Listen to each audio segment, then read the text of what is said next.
Alain, propos d'un Normand. Contre le viol. Contre des crimes comme l'effroyable assassinat de cette fillette, quel remède trouver? La médecine n'y peut rien. Il y aura toujours des détraqués. Le juge n'y peut pas grand-chose.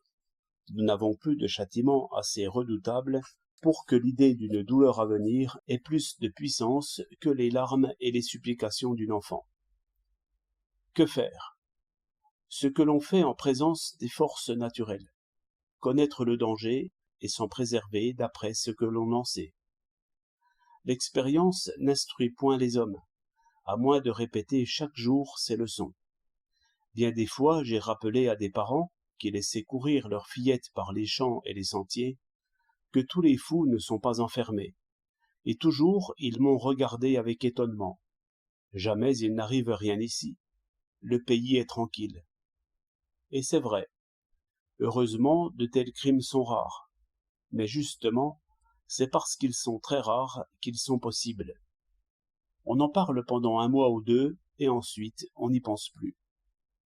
La police agirait sagement en publiant tous les ans, par affiche, la statistique des crimes de cette espèce, sans omettre les détails effrayants, afin d'inspirer aux mères et aux fillettes elles-mêmes une frayeur utile.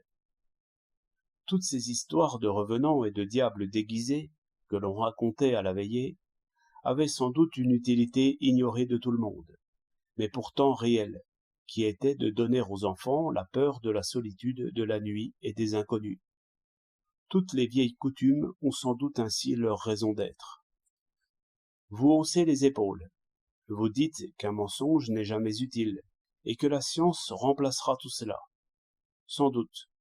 Mais alors, instruisez les fillettes des dangers qu'elles courent. Racontez-leur ces crimes épouvantables, dont d'autres fillettes auront été victimes. On ne peut pas empêcher la roue du wagon d'écraser l'imprudent qui descend pendant la marche. Mais il est bon de rappeler à l'imprudent qu'une roue de wagon peut l'écraser et dans quelles circonstances la chose arrive. 12 février 1907.